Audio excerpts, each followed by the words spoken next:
Sorry about that.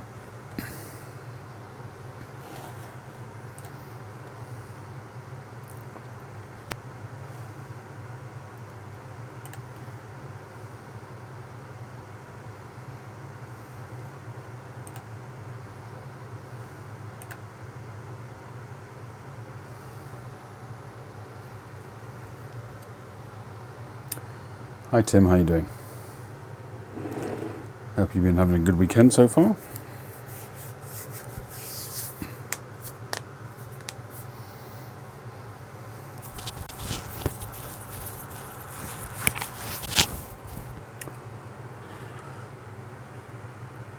Well, this evening, so far, in terms of pipe tobacco, as you may have seen my previous video, Tim, I know you saw it, I was smoking this Northern Briars, and in it I was smoking a Special Virginia by Benson and Hedges, and very pleasantly surprised, as my video indicated. A very nice Virginia Kentucky Burley blend. So I'm going to load another bowl. Hey Aces, how you doing? Thanks for coming on board once again.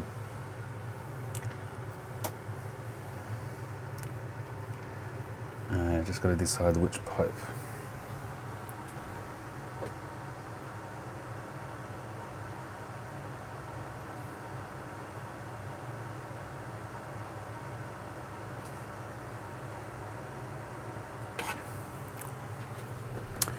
Hey, John T. Piper, long time no see, how you doing? Well, I'm going to smoke it in this sink pipe. Haven't smoked that for a while.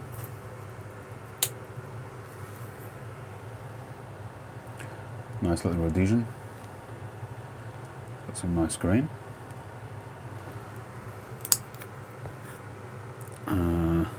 Actually, I don't think I cleaned this out the last time I did my cleanups. So I'm going to put that on my tray of pipes to be cleaned. I'm trying to get into a regime where after I've smoked it, I set it on this little tray and try to clean them each time once they've had a chance to cool down. So I think we'll smoke it in the Ascorti.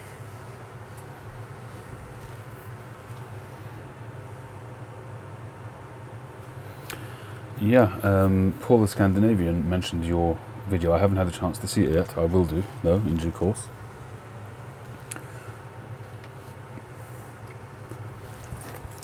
Condor Long Cut is a tobacco favoured by Phil Rivara. I sent him a couple of pouches a while back.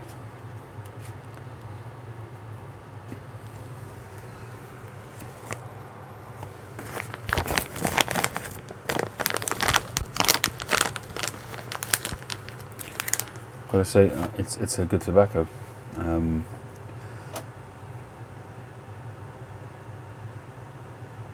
Hey Tree, how you doing?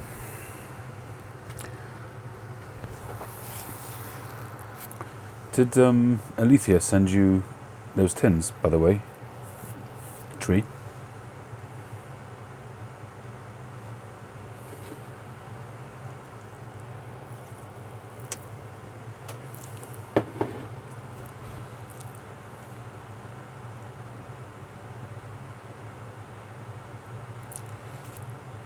I don't know if she did or not. No, okay. Well, essentially, I met her at the Pipe Club last month, and she said she was going to be going to the picnic and she would bring them to you, but it turned out that she wasn't able to go. So they're still with her at the moment. Hi Razvan, how you doing? So I'll have to get in touch with her and get her to send them on to you, especially since there are some with tobacco in them which are not sealed, so wouldn't want it to be sitting around too long. Okay, so let's load up.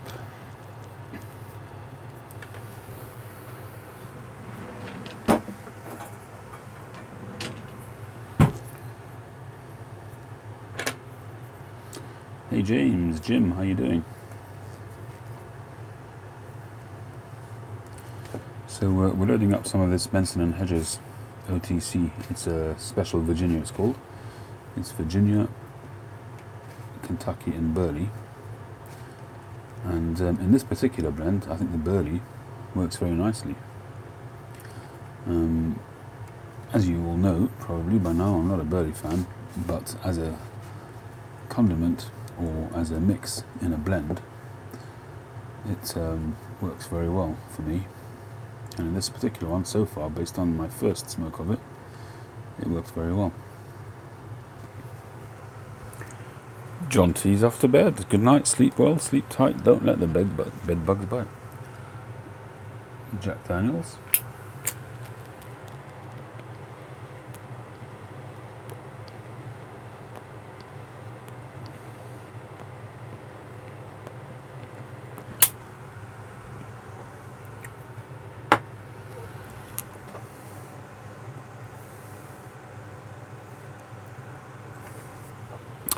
Tim, I just finished watching your dad's video to Law and Smoke. As always, your dad gives me a lot of food for thought. And I think that, although I'm hugely unqualified to really comment,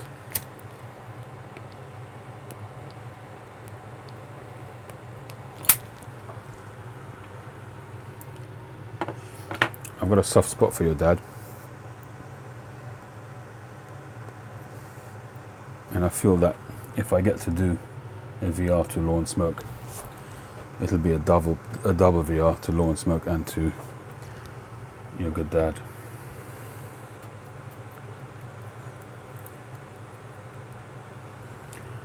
Despite the fact that I've always insisted that my channel wouldn't be around religion, politics, that kind of thing. With the exception of the live videos, but generally speaking, my videos, my recorded videos, I've always insisted there wouldn't be politics or religion. Especially since I'm a practicing religious person. I'm not one to foist my religion on other people.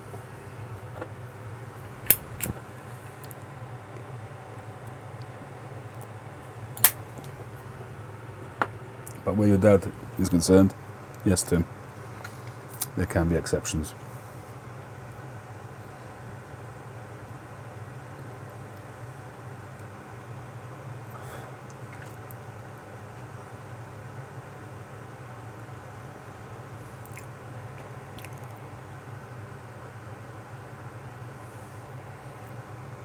So a couple of things I wanted to share with you. Firstly, was it's a new pipe, which I wanted to show you. It arrived today. I've opened the box, but not. There's some interesting wrapping here. It was very well. This is what it's wrapped in anyway.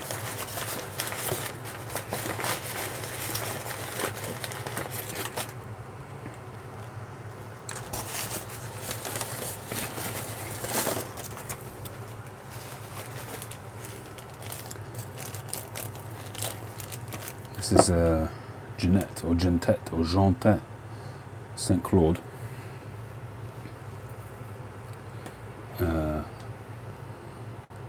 I guess you'd call it a billiard, possibly an apple.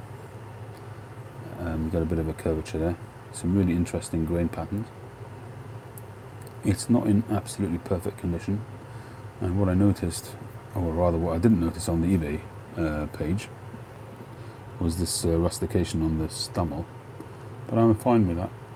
Clearly there was some kind of catastrophic blemish, but I'm absolutely fine with that. The rest of the pipe is very nice. I think I paid about €40 for it, or £40, and it's really the kind of shape that I'm going for these days. But the main reason why I bought it was because of this beautiful Cumberland stem. It's a 9mm pipe. And on the eBay page, the stem is listed as acrylic, and this is definitely a Cumberland stem, and I thought for the money it was worth getting. Very, very well drilled. You can't see that there, but it's, let me just get a bit of light on it.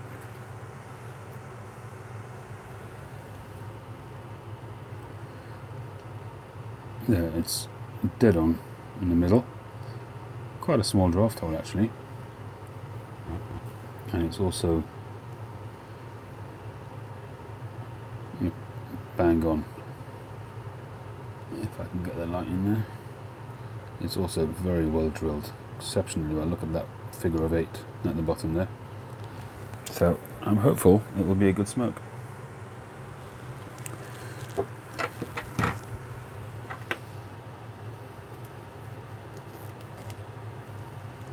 Got a good fit on the stem.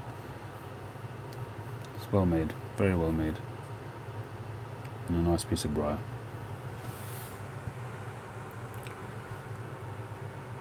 Yep, I agree. Very, very well drilled. So that will be one for the honey treatment soon.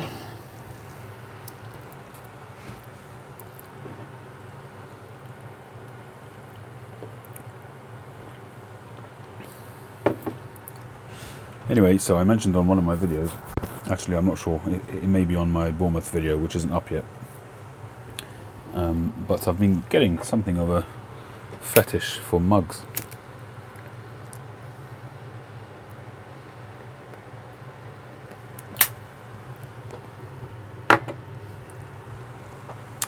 So I thought I'd share with you the recent mug acquisitions.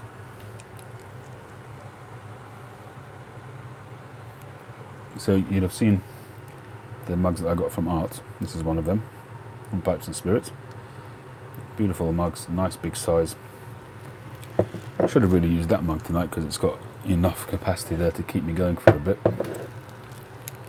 And there's this one, which you've seen, which I've been using in the absence of anything else in the meantime, after that one there broke.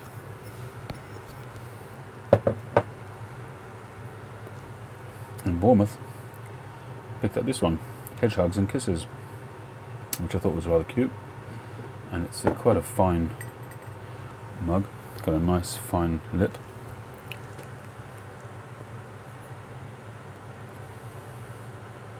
And whilst we were in Bournemouth, we went to the Oceanarium, and I picked up a mug there as well.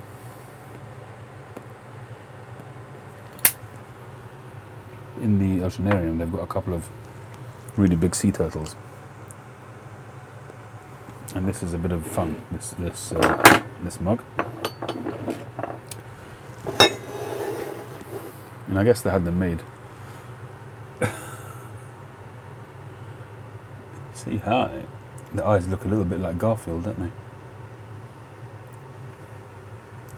So I thought that was a bit of fun.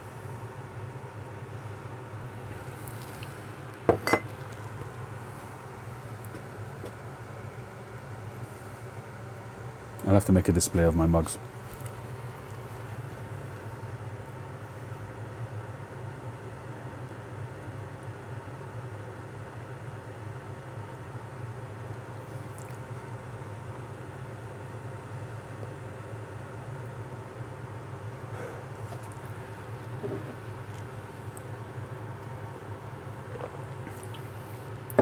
I haven't watched the Lawn Smoke giveaway video yet, but it seems he's going to get a huge response, given that his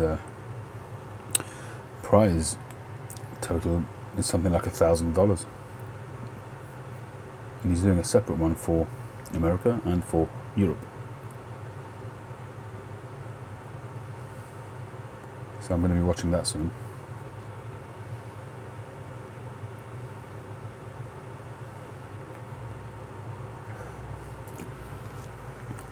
Actually, I should have smoked the Mature Virginia to see if it is really comparable. Yeah, I reckon he'll get responses in the hundreds, probably.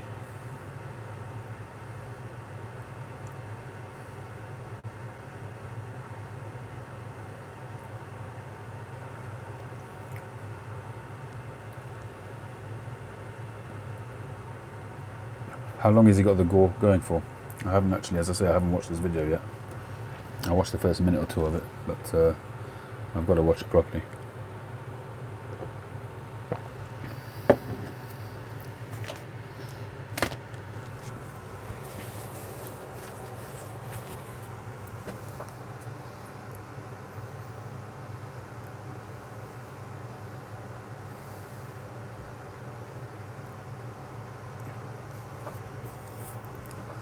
Alright, is it just a single pipe as the prize, as opposed to... I haven't seen the rest of his prizes, but I guess it must include tobacco and stuff like that. Yeah, George?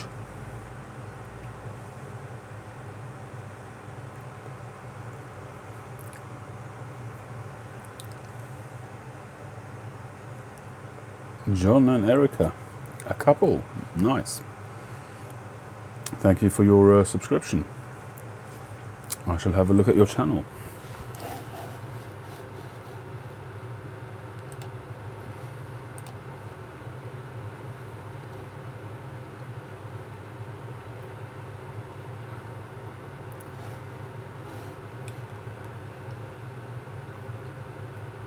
I guess you've just started your channel.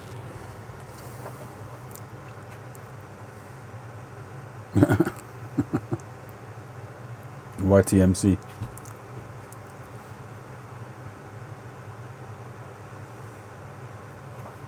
That's a good idea. Pennsylvania. So, do you get to go to see Boswell's?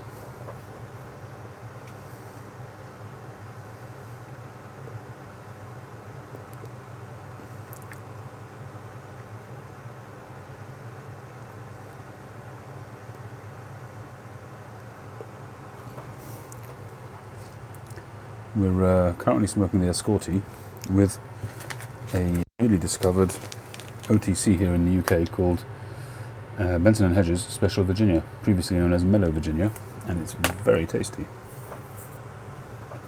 It's Virginia, Kentucky and Burley,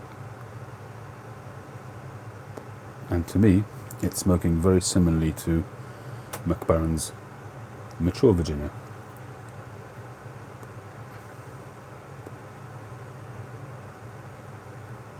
Hey Dwarven, yes, thank you very much. It was quite exhilarating, short, exciting and draining. It was very tiring, but it was fantastic to go for a great celebration for a new grandson.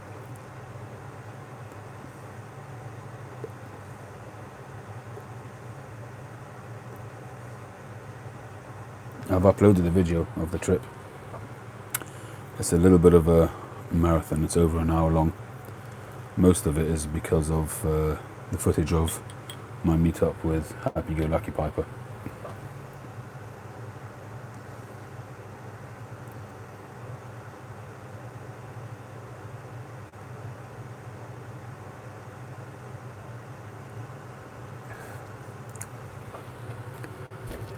Hi Simon Peters. I agree with you what you said about Nightcap on tobaccoreviews.com. Remind me. That must have been some time ago.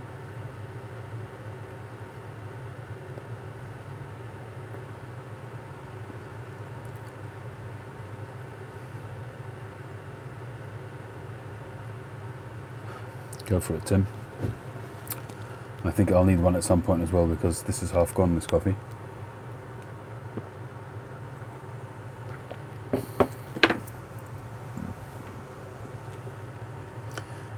Simon Peters, what were you referring to about Nightcap that I'd said?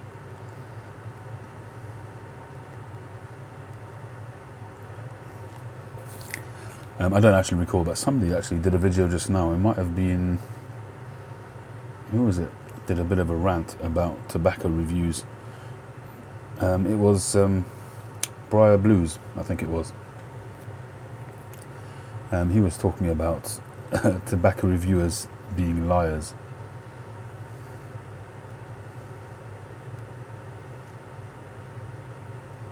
Shamanistic.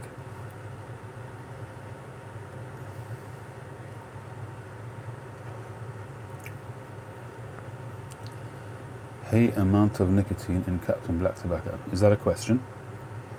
Are you asking how much nicotine is in Captain Black?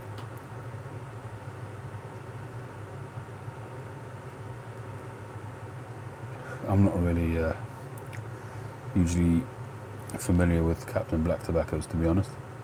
My guess is that it's probably quite low, because I think it's probably a fairly standard and very heavily mixed with Cavendish.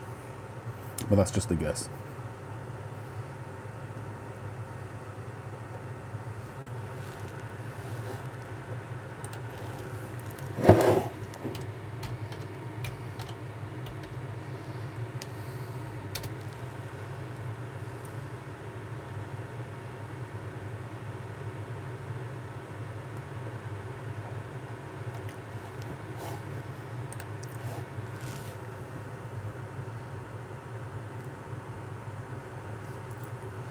Have I ever tried Stanwell blends? I hope you had a good Shabbat. Yes, I did. Thank you very much. Enjoyed it very much.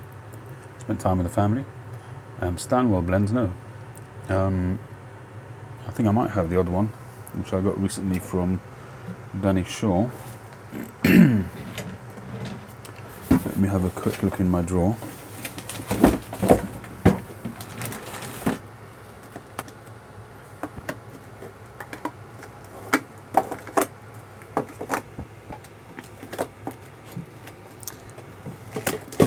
Well, I think the short answer is that I did have, but I think I gifted them all to Happy Go Lucky Piper. I sent him a parcel of tobaccos recently. But I don't think I've smoked a Stanwell blend so far.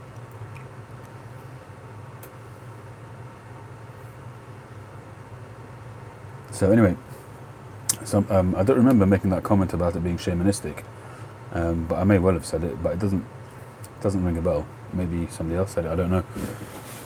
But I don't recall Nightcap putting me in any kind of altered state. I don't remember smoking Nightcap, to be honest. Well, trying to remember if I've ever actually smoked it. It could have been that I smoked it really early on, and then gave it away because I didn't like it. I don't remember, and I really ought to try it again once I get back onto Latakia blends. I do have some early morning pipe in my cellar, but I don't have any Nightcap. It could be that when I first tried it I found it too strong. I don't know. That would have been probably a couple of years ago. I only was thinking about it this afternoon that I'm coming up to my third year of smoking a pipe. Sometimes it feels like it's been so much longer, and sometimes it's like gone like a flash.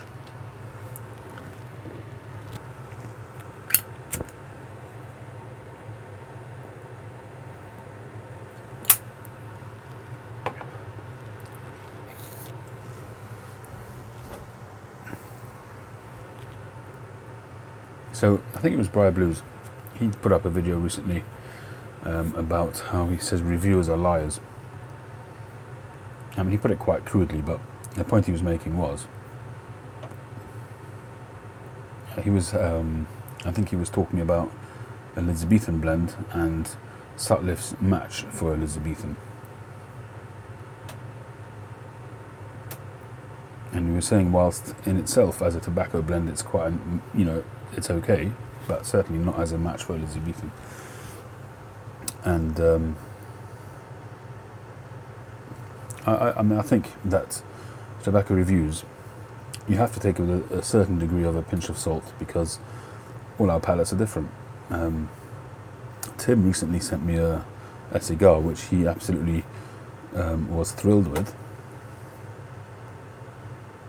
and when I tried it, and he very generously sent it to me, but when I tried it I really didn't enjoy it at all. And he correctly said that, we all have our own palates and our own flavours and our own preferences, so it doesn't mean anything. But I think tobacco reviews or any reviews, even my first impression videos, they're a good way to get other people's impressions and to see at least if it's in the ballpark of what you might like. we're all going to find different nuances. We're all going to have different experiences with different tobaccos. That's for sure. But I think that you do get to a point where there are some common denominators. And as he said, Stuff and Things, Bradley,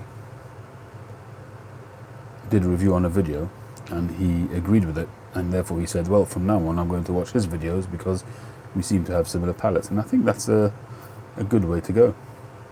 If you watch a reviewer and you try those blends and you get similar experiences, there's two possibilities. Either you've got similar palates, or this guy is honest about his opinions and can decipher flavours reasonably well. I think that's a good way to go.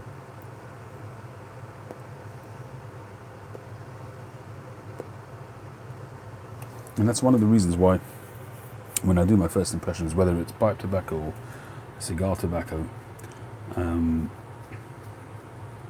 I try not to get too airy-fairy about the descriptions, and it's quite rare for me to get into these really extreme and sort of arty-farty descriptions about flavours that I'm getting. And sometimes when you look at the flavour wheels that you can get online, and you get these flavour wheels which give you lots of, sort of like a pie chart with lots of different flavours that you can describe.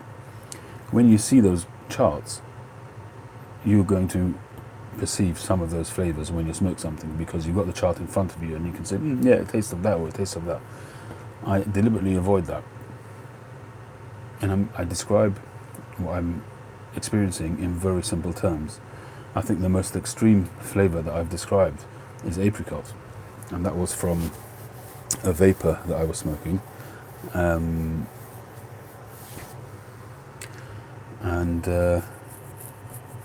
that's about as extreme as I get, because I try to keep it straightforward and simple. If somebody's going to describe a flavour with something, quite unusual, people can't relate to that.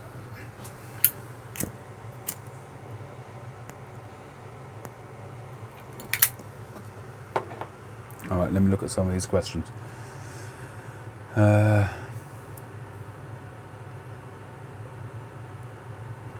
Yeah, I mean, the company descriptions you have to take with a pinch of salt because they're selling something, and unfortunately, commercialism is what it is. George, how many bowls do you smoke a day on average, and what would you consider a moderate pipe smoker?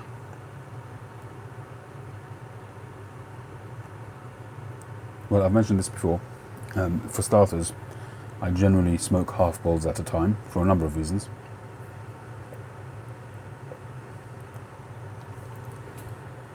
The main reason is because I find the second half of a bowl tends to get quite ashy.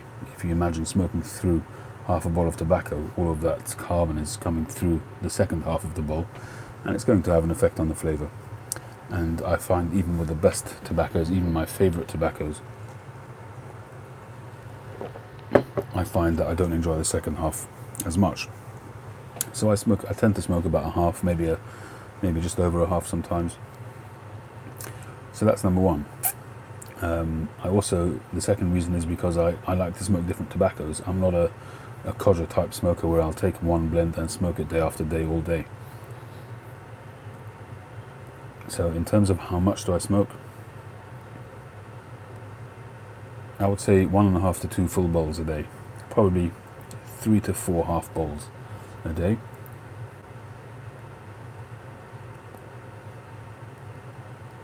And possibly a cigar sometimes. I used to smoke a lot more cigars. At the moment, probably 3 to 4 cigars a week. I don't know, I can't really say an average on the cigar. Sometimes it's more, sometimes it's less. But I'd say 3 to 4 bowls. 1.5 to 2 bowls broken down into 3 to 4 half bowls, something like that. Sometimes it could be more, but on average. And in terms of what do I think is an average amount of consumption for pipe tobacco, I don't think there is an average. I think each person's different. I think it depends on your occupation. It depends if you work full time, if you're retired. It depends how much time you have on your hands. If you can smoke indoors, if you only can smoke outdoors. There are many, influencing factors which will determine what a reasonable amount is.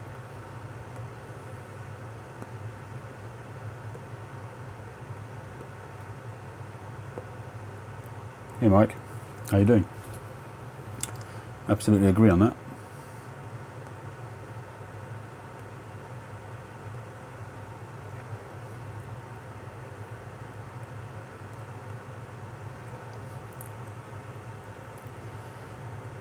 So that I would say is what I would say about average consumption. I think average is it's subjective really. Right, and John and Erica, how do you feel about Latakia? It's smoky.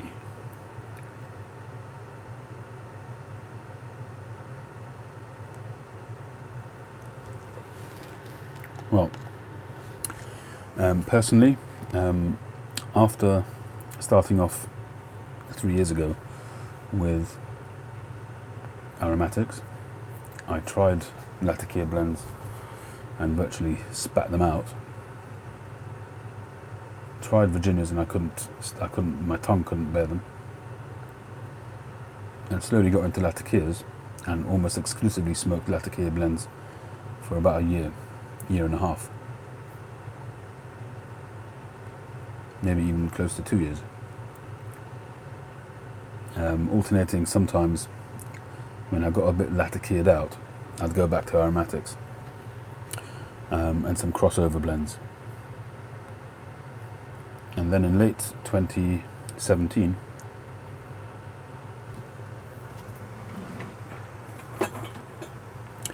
I discovered these 9mm filters, popped one in a pipe, smoked a Virginia blend, and haven't looked back since. So for the last 7 or 8 months, I've been smoking almost exclusively Virginia-based blends. So some of them will be vapors, straight Virginias. I would probably say that in the last 6 months, 7 months, I've had maybe 3 or 4 Latakia-based bowls. And I'm waiting to see what happens as we move towards autumn and winter, to see if I get back onto them. We'll see what happens. But I tend to, when I find a new genre,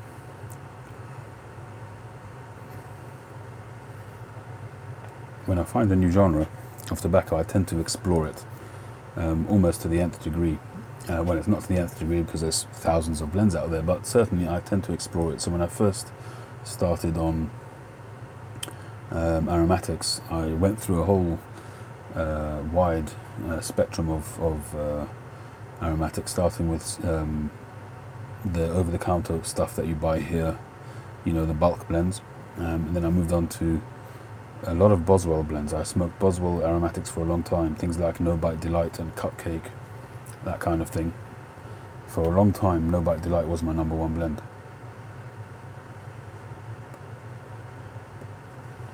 And then when I found Latakia, I really explored that very widely. Germain's, Esoterica, Boswell's Northwoods especially, some of the C&D blends, a whole range of different Latakia based blends. And that's what I have been doing now for some time with Virginias. And it's great.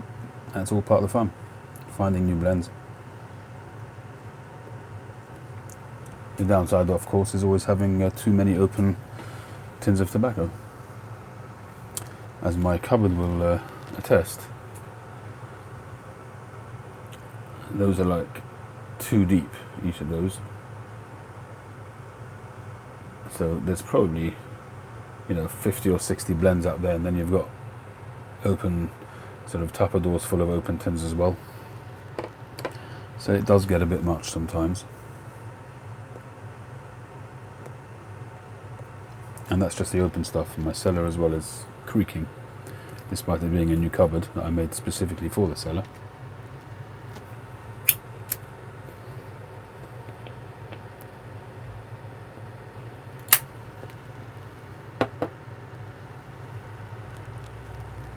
George, the fact that you smoke half balls, wouldn't that affect the break-in or cake build-up? If you continue to smoke half balls, it doesn't matter, because the cake build-up will be where it needs to be. If you have a distinctive build-up halfway up the ball and then you start to smoke full balls, then that will be a bit of an issue.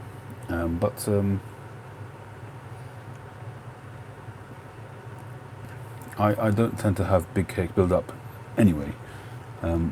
Despite not having the best cleaning regime, I clean them well enough.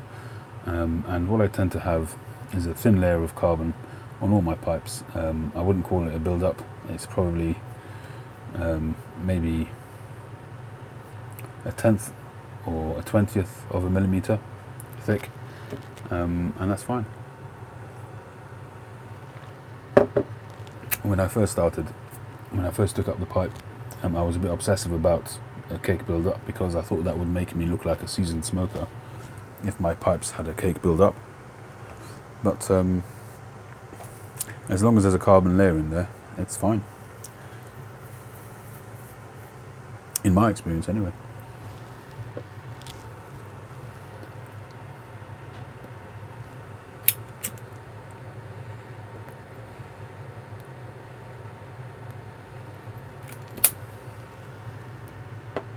Hey Lurch, thanks for joining. My first season of fall weather anti pipe smoke is approaching. Very much looking forward to it. Bought my first bright pipe from Gillian Boswell. Can't go wrong there. Fluted shot shell bent billiard, they're real beauty. Well, the Boswell pipe is instantly recognisable.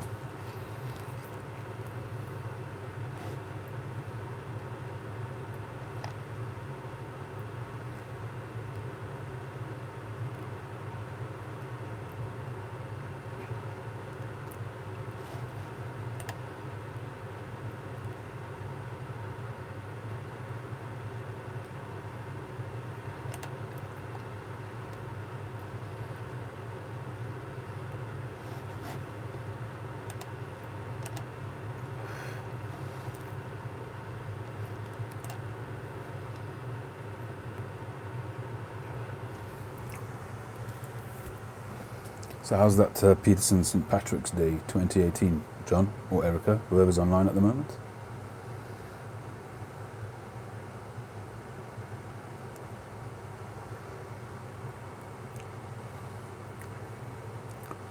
Is that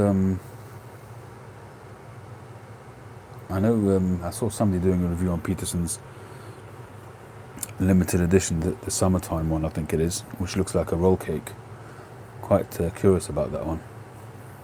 Although I'm not, I don't really buy Peterson tobacco, to be honest.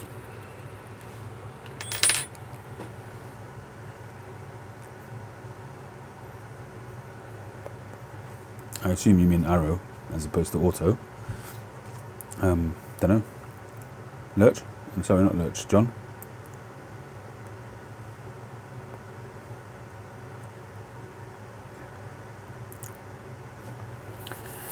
Yes, George, Israel is an amazing country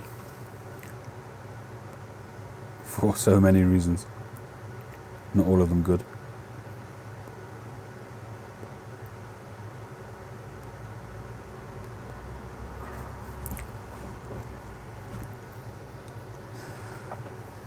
Yeah, autocorrect. The beauty of, there you go. Yeah, I mean, that particular video about Israel was really a video of my visit rather than a video of Israel as such, because I didn't really do any touring, I didn't do any sightseeing really.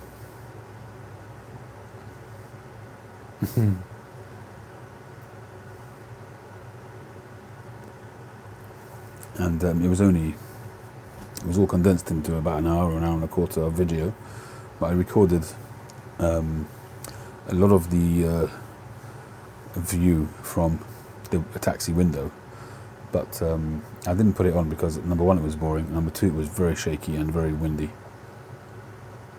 and it was always through the view of a window, and because the window couldn't be opened because of the heat, so you had to have the air conditioning on, and it was just, you know, the side view flying past, so it just didn't really look good.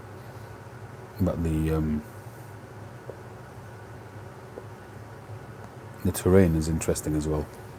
For somebody who lives in the UK, in this green and pleasant land,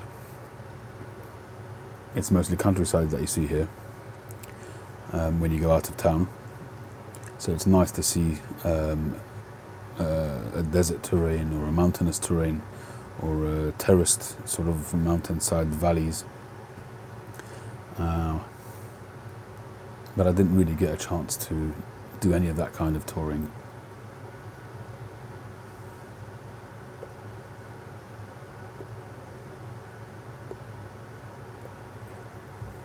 I must be honest, I'm also quite, although, you know, millions of people live there every day, because I'm not familiar with the land, I'm quite apprehensive about, because there are certain no-go areas as well, for political reasons, and I'm always quite apprehensive about touring up and down the country, because I wouldn't be sure where it was and wasn't safe to go.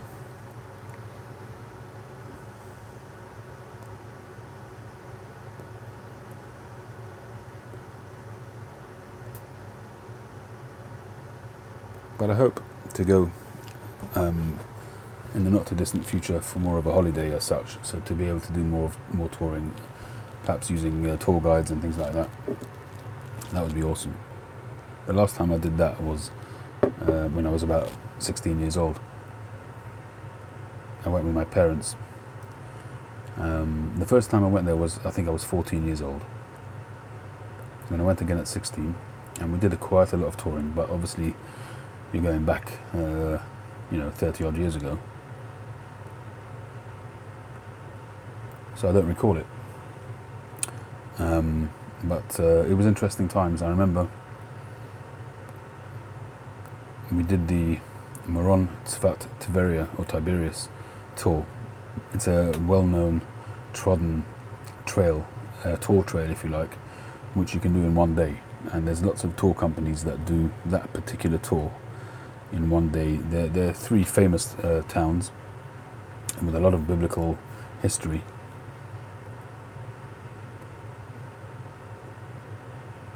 And so we did that once in one day, and I think we did it another time where we stayed overnight in Tzfat.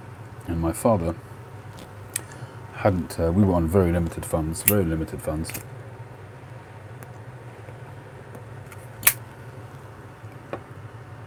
And one time we stayed overnight in Tzfat,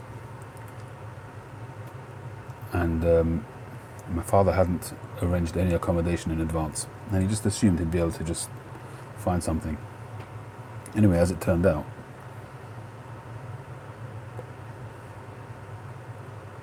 I think we'd eaten supper at a restaurant or something. It was quite late, and my father asked around if there's any accommodation anywhere. So one canny lad said, yeah, I have accommodation, no problem, perfect, beautiful. It was very, very cheap. Anyway, ended up being a single room. I'm not going to say roach infested, but it was an interesting experience, let's put it that way.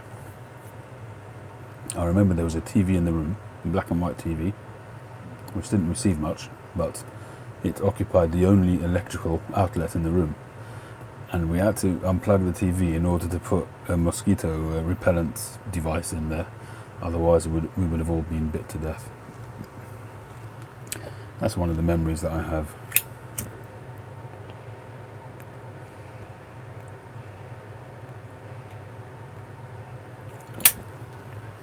Another thing I remember is there's a grave of a very holy man going back some thousands of years, and it's a very popular pilgrimage site for Jewish people. Nowadays it's almost impossible to get to sometimes because so many people go there, but when I went as a kid, as a teenager, it was busy, but it wasn't mad busy. And I remember we went to the grave, said some prayers, and then on the way back I saw I don't know if it was Israelis or Jewish people, or if it was Bedouin people, but they had a goat or a sheep strung up on a metal frame, and they were skinning it. And it was something I'd never seen before. As my wife says, apples come from the supermarket. They don't grow on trees, they come from the supermarket. And for us, meat came from the butcher. And I'd never seen anything like that before, and I was fascinated by it. And they were skinning it literally complete, taking off the whole skin in one go. And I was absolutely fascinated by it.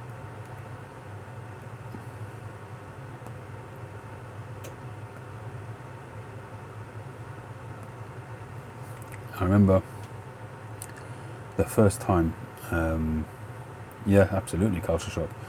I remember the first time I actually set foot in Israel. What hit me the most was the heat.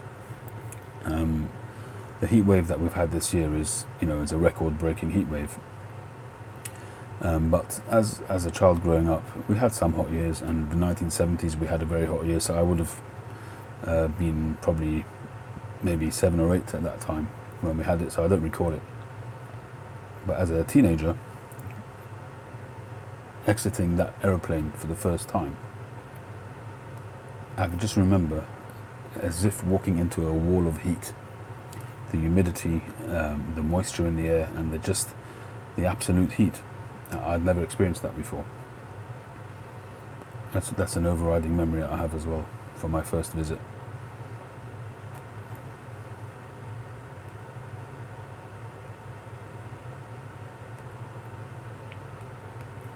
And also, growing up as a religious person, hi Gary, growing up as a religious person in the UK, nowadays the Jewish community in London is quite big. But when I was a kid, it was much, much smaller. And although you had the various kosher supermarkets and things like that, it was limited to sort of Jewish specific provisions. So you'd have your Jewish grocery store, and that's about it. And for everything else, you went to your normal supermarket to buy your shoes, you went to a shoe shop, and so on.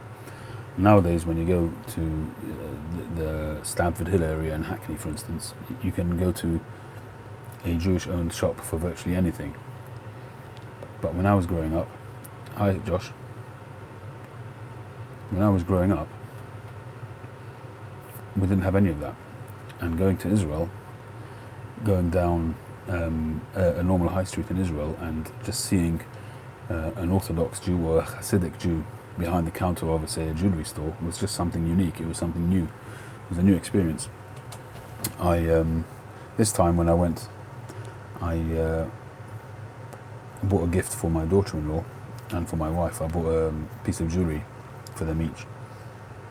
And I ended up having this long chat with this guy behind the counter, a Hasidic Jew, and I was telling him about my feelings, about my memories, and I was telling him how warm that made me feel, and how even though I'm now approaching my half century, I still found that quite a exhilarating feeling to walk into a jewelry shop and be talking to a Hasidic Jew behind the counter.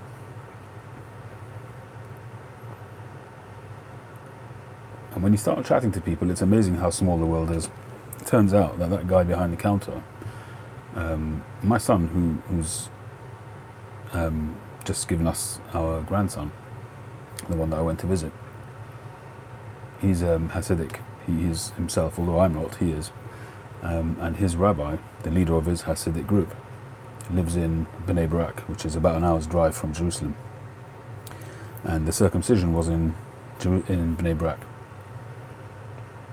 And it turns out this guy behind the counter in Jerusalem, in the jewelry shop, lived next door my son's rabbi when he was growing up, when my son's rabbi was growing up.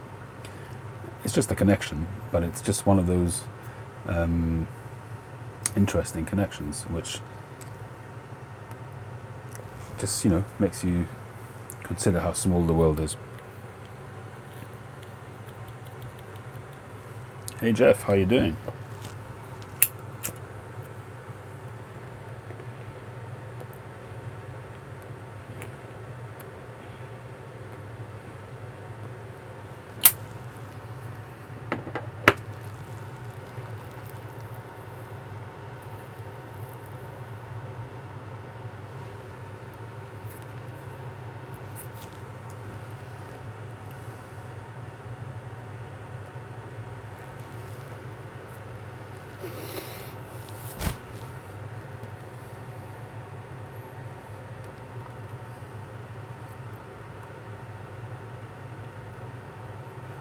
Yeah, absolutely.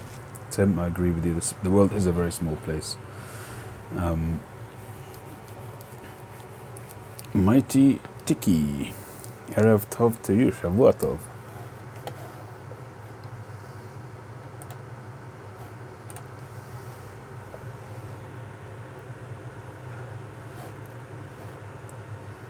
Where are you based, Tiki?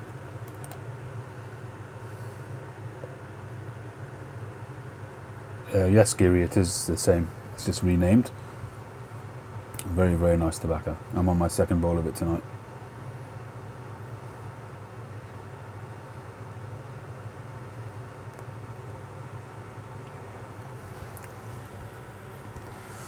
This particular bowl I actually loaded a little bit more than half a bowl.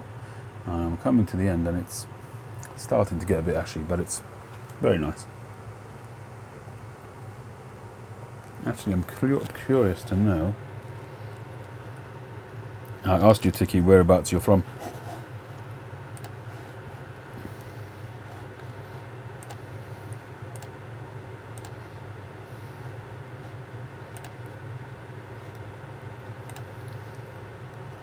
The US. Right.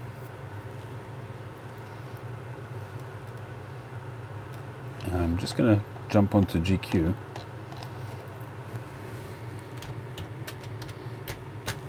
I want to see if they've got this Benson & Hedges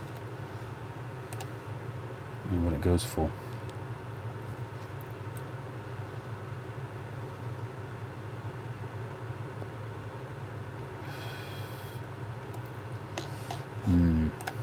Nope.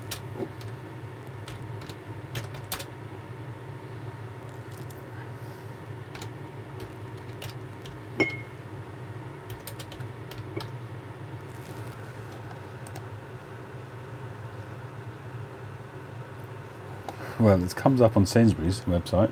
Let's have a look what they charge. $14.30 for a pouch of 50. Oh well, it's the same price as everything else. So you hope that an over-the-counter will be a little bit more reasonable than the big companies. Yeah, $14.35. This is Black Swan's website, and they've got Special Virginia, formerly Mellow Virginia, $14.35 for a 50-gram pouch.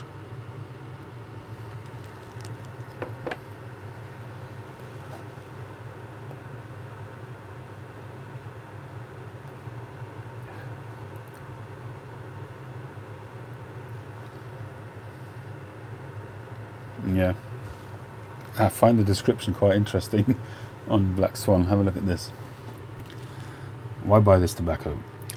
Well, we've never been a big supporter of the global tobacco giants who manufacture this tobacco, as they have never supported us. So we have always encouraged our customers to support more moral manufacturers. Interesting. Good night, Aces. A little bit of an opinionated description, I guess.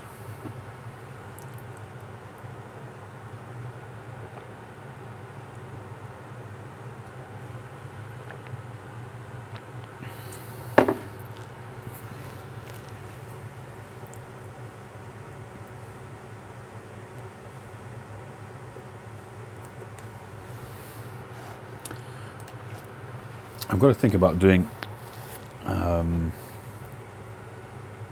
another tobacco pressing. Hey, Elwood.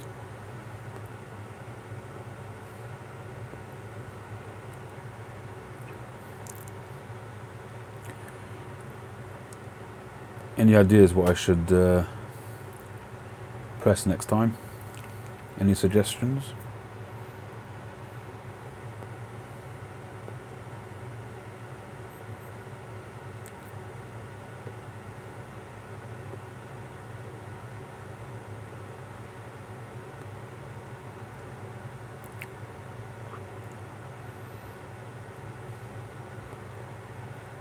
Not at all, Lurch. Sometimes, and you, Elwood, the it can be it's a double-edged sword, really. because it gets to a stage where you just have so many blends and you never settle on anything, and you just keep on trying new stuff the whole time. On the other hand, it's a great journey to discover lots and lots of different tobaccos, but you do end up with lots of open tins. So I see no harm at all in having a few blends and sticking to them if you're happy with them. When I was in the pipe shop in Bournemouth this week, I really do need to edit that video and get it up.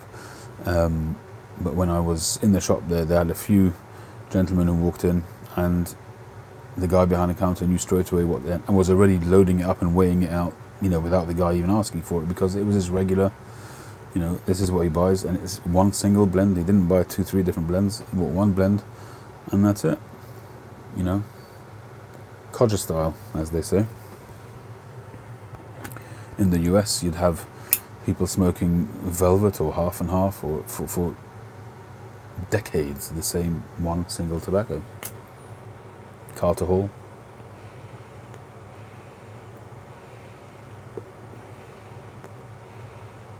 Prince Albert. I mean, these are the staples of tobacco smokers in the US. Not to mention the house blends for people's local B&Ms.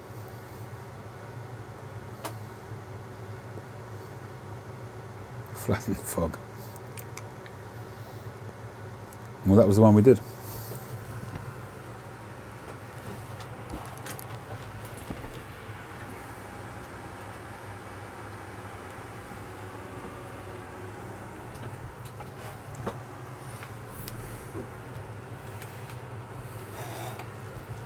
So this one is actually London Fog with a touch of Amphora Virginia.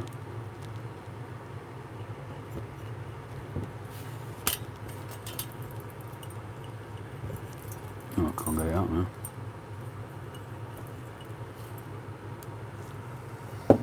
This is the cake we did,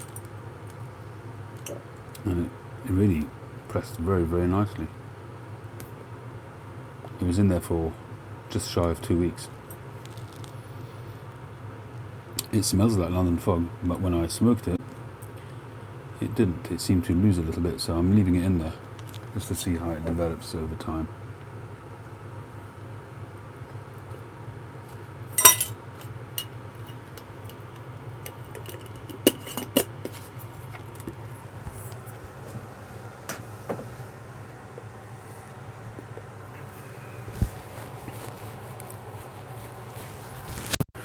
Alright, gentlemen, it's been a very pleasant chat this evening. Unless anybody else got any other things they want to talk about, I've got to edit that Bournemouth video, and I need to give some serious thought to my VR to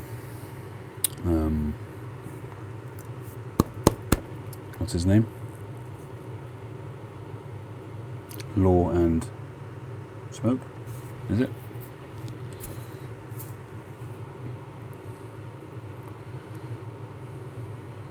Yeah, that's going to need some serious thought. Interesting, very interesting topic. And as I said earlier on, if you guys haven't watched Cobbett of the Shire's response, it's compelling listening as always from a very wise old man. Not so old, but wise. Sorry, Tim. Well, certainly a very experienced person, been through a lot in his life, and all of it clearly informs his thought process at the moment. And as I said earlier on, I have a real feeling of kinship with Stephen, and I have to be very careful in my response to ensure that the response is not one which is evangelical, but rather just my thoughts on the topic. I didn't really want to get into this now, but I have to give it a lot of thought because it's something which deserves a considered response. I find Stephen, his monologues extremely fascinating when he talks about his own spirituality and his own state of mind at the moment, and it always tugs at my intellect. And I don't often manage to really flesh out exactly my thoughts on his monologues, but I always find them fascinating, and always triggers deep thought. And in my religion, we're not always encouraged to explore things too deeply. You're too humble, Tim. Too humble.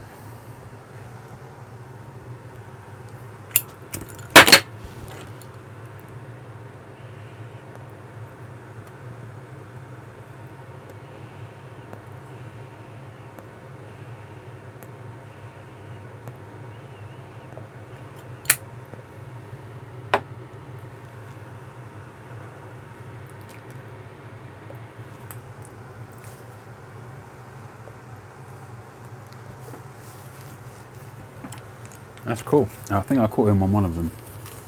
I picked this up as well. Haven't tried it yet in the Bournemouth shop. It's called, I think it's Samuel Gawith Bright CR. Tree, you have this? It's a straight Virginia from various different regions in the world. Haven't tried it yet. It's supposed to be a light Virginia.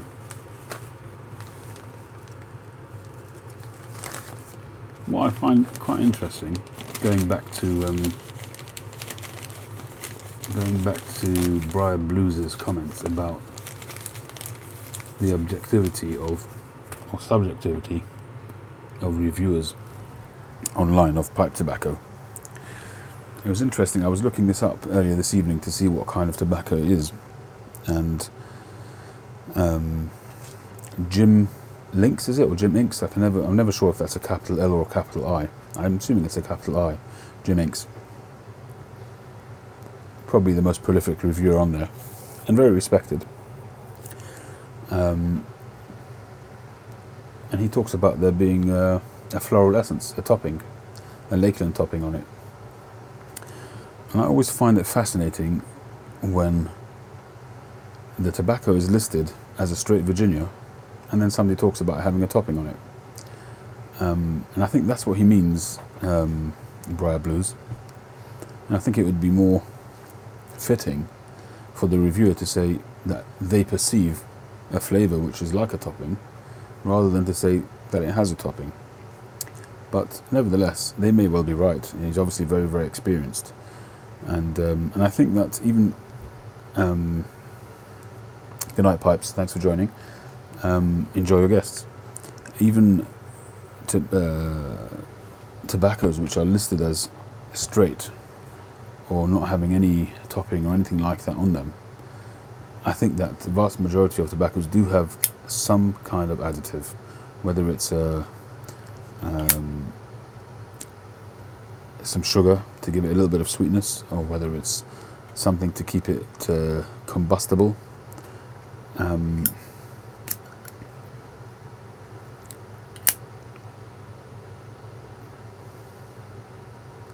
That's Pipes Etc.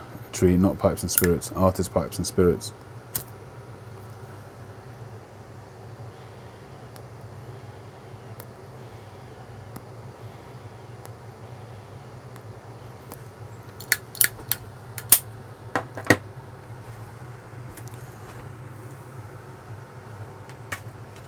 So I think most tobaccos do have some topping on them.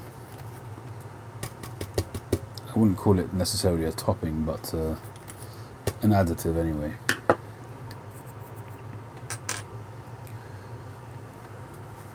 Alright, let's see. What's next?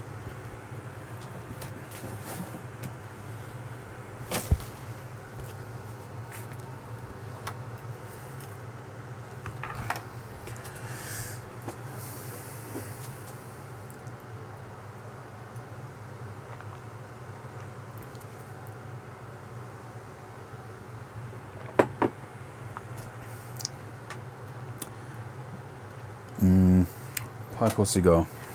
What do we say? What say you?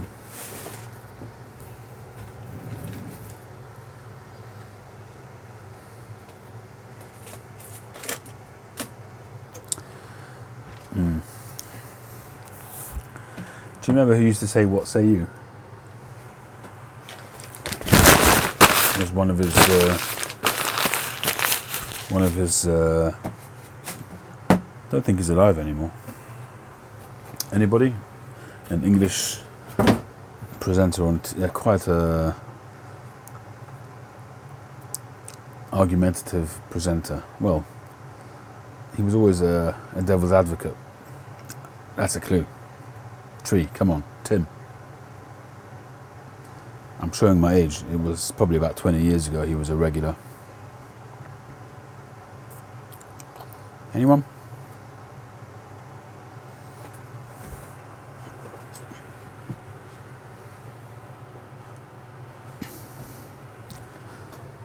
Elwood, are you UK based? If you're not UK based, you wouldn't know. I wouldn't have thought he would have gone across the pond. You're European, aren't you? Oh no, you're an American, aren't you, Elwood?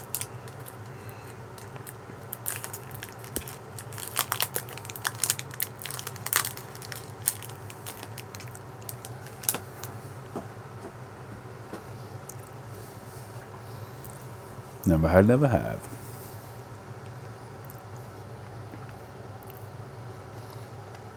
I'm sure I knew that before, Elwood, so forgive me, but you guys know me already. I'm terrible with names and remembering details about people.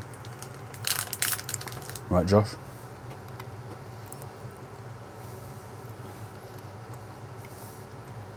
Well, that's not too difficult to imagine, Elwood, because I think most ancestors of America are European. Well, African as well, but it did work out for you, Josh.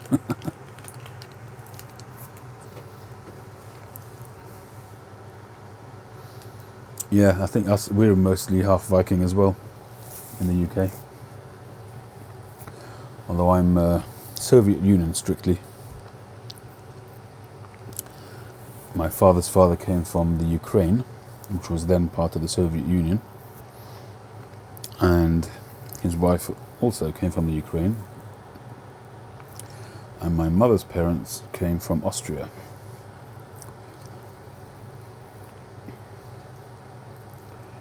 And they came over during the Second World War. But my father's parents came over in the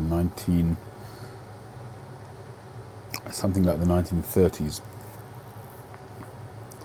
Interesting journey, actually, that my father's father took.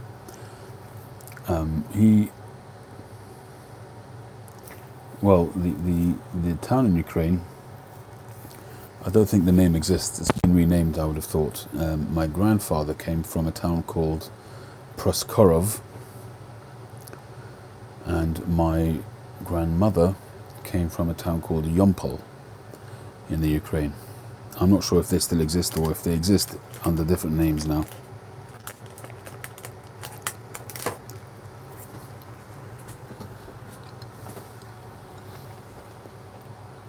So going back to my grandfather, he lived in the Ukraine. They did suffer at the hands of oppression, pogroms and that kind of thing. And our surname, which some of you might know,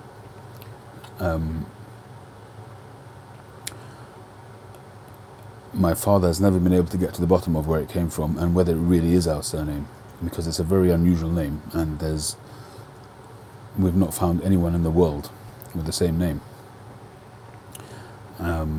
besides for the descendants of that original family. And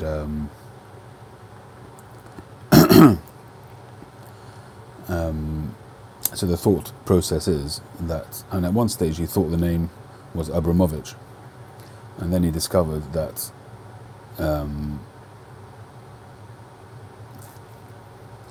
that the name, any name with ich at the end of it in Russia, just meant the son of. So Abramovich would have been the son of Abraham. So there is an Abraham in the family history somewhere, and I'm not talking about the Abraham, but a little bit more recent history, probably 2 or 3 generations up. Where was I? Yeah, so we thought that the name was Abramovich, and then that was dismissed as just being a nickname as son of Abraham. So the name that we have at the moment, my father has a suspicion that it was an adoptive name during the pogroms, a family perhaps that his ancestors, father or grandfather, stayed with to escape the oppression, and they adopted that name, either out of gratitude and respect for the family that looked after them, or for reasons of protection. But anyway, my father never got to the bottom of it, and my grandfather passed away in the 1970s. So that's unlikely to ever be solved. So that's our name, and we're proud of it. Anyway, so he, in the perhaps 1918, or something like that, he emigrated to Israel, then known as Palestine. And he was a very musical person. Later on in his life, he was a cantor, a tenor, and he joined the military band at the time for some time. He also then became a member of the military police for a while, and he continued to develop his musical talents and his singing talents as a cantor, as a tenor. And in 1930, there was an impresario here in the East End of London, which was the main hub of Jewish life in those days. And I don't know how, but he discovered my grandfather, perhaps on a visit to Israel. I have no idea how that happened, but he brought him over to lead the services in the East End for the High Holy Days, for the Jewish New Year and the Day of Atonement. And he brought him over in 1930, and he was paid a very princely sum in those days of £300 for that. My grandfather was a very unassuming person. £300 in those days could have probably bought you 3 or 4 houses, you know. It was a lot of money in those days. But he was a very unassuming person. He gave a lot of charity.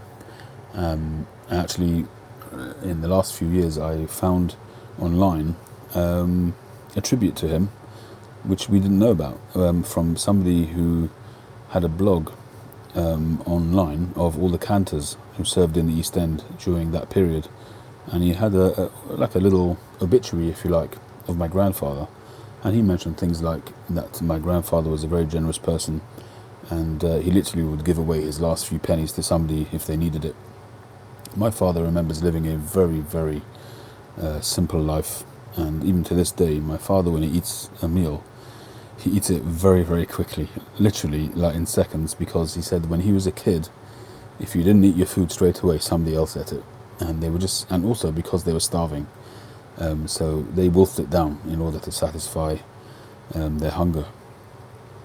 Different generation, different world. So my grandfather was brought over for the High Holy Days to serve. And then he went back to Israel. And he started a family. And my father's sister was born in Israel. And she was quite poorly. There was a lot of typhus going around in Israel at the time, in Palestine at the time. It was a very much a third world country, still is to some extent, despite it being, that's another topic, but despite it being one of the leading sort of countries when it comes to innovation and technology, it's still in many ways a third world country. So my aunt, who's still with us, thankfully, She lives here in London now, but she was quite a poorly child.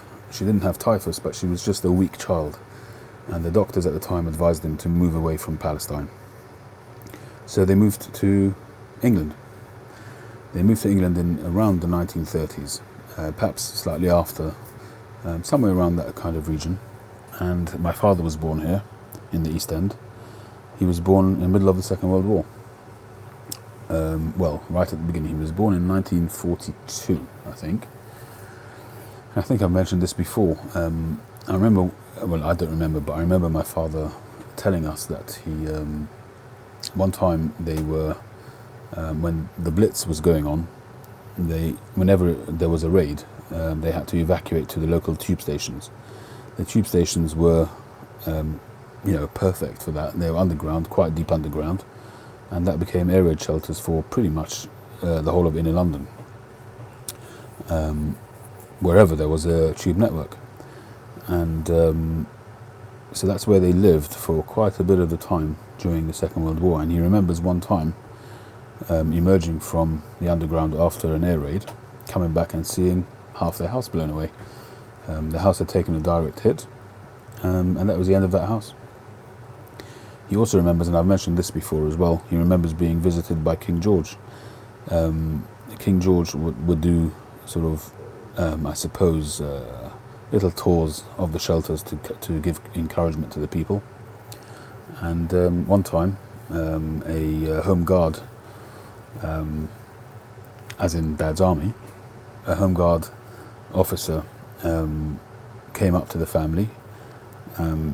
I don't know where my grandfather was at the time, possibly out working or whatever, I'm not sure. Maybe he was ministering, I really don't know. I don't think my father has ever mentioned where he was, but where his father was, but my grandmother was there with all the kids. And King George came up and had a chat with them, which was pretty awesome. And there is a picture, which I have mentioned, and I think I've posted it on Instagram in the past. I don't know where that picture is now. My father's got the original, but I've got a digital version of it somewhere. And there's a picture of, you don't actually see King George in the picture, but you see the Home Guard guy chatting with my grandmother and the kids. So that was quite an awesome memory. After the war, they stayed in the East End for quite a while, and my grandfather was the reverend and cantor at the Fieldgate Street Synagogue, which is one of the last synagogues to be active in the East End. The East End is a port city, so whenever there was a wave of immigrants, they tended to settle in the East End of London. So during the turn of the century, it was heavily populated by the Jewish community, and then they slowly moved over to Hackney and to Golders Green, Hendon, North London, and spread further afield up to Gateshead near Newcastle and to Manchester. But the East End was a place where, the same as in America, New York, Ellis Island, where millions of Jewish people emigrated to America. But they stayed. My father's parents stayed in the East End for quite a while, and he was, as I say, he was the reverend of this Fieldgate Street synagogue. And going back to what Tim was saying earlier on about how small the world is, I used to do quite a bit of property work, building developments and property management, that kind of thing. And I used to do some work with a firm of architects, and they would, whatever it was, designing buildings and stuff like that. And he was a Muslim guy, this architect. And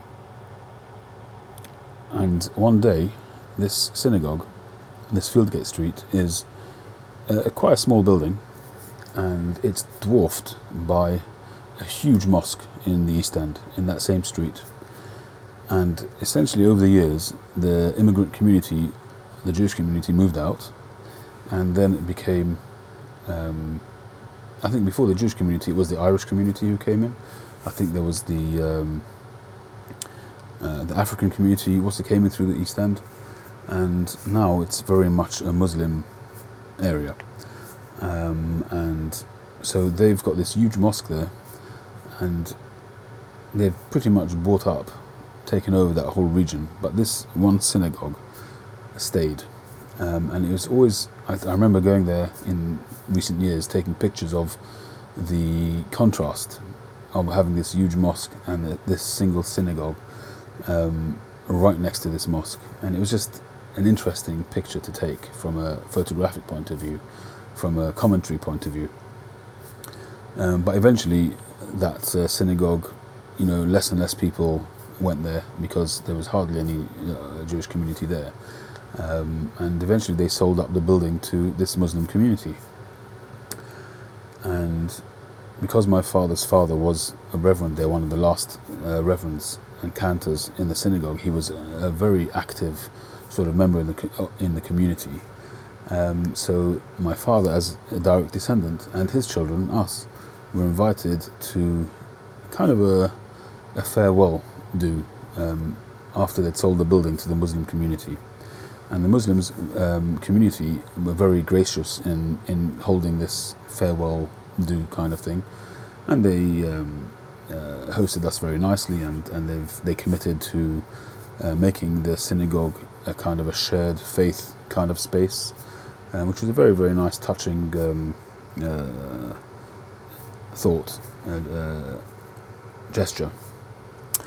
But the person who was representing that Muslim community was none other than this architect. He was their kind of designer for this new building that they just bought, the synagogue, and he was the guy who was representing the community, and they came to meet the Jewish community who had previously occupied the building. And again, it's a small world. I thought it was really ironic and interesting how I met the guy, this architect who I'd worked with for a number of years. I'd never actually met him in person, but met him there for the first time. It's just very interesting.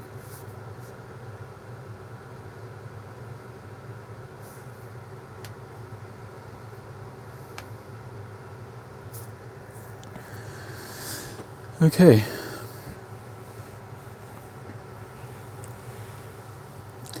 I think that's. I think I've spoken for long enough tonight. I was ready to say goodbye about half an hour ago. It was about 1 o'clock. It's now 25 past 1. So, I think we shall say good night or good morning. And I shall do my usual thank yous. Thank you, Old Lang Syne, Elwood, Lurch, Tim, Josh, Sri, Razvan, Marty, Messina, and everybody else who joined us. Thank you very, very much. I really enjoyed our chat this evening, and I hope to see you before long, but all being well, will be next Saturday. The calendar going the way it is will probably mean that I'll start doing them a little bit earlier. Obviously I can't do videos on the Sabbath, on the Saturday, but once nightfall hits, then I kind of get ready for it. So nightfall is coming earlier now, so I would imagine next week it will probably be around 11:30, something like that. So I look forward to that. I wish you all well. Thank you very much for joining, and I will catch you on the next one.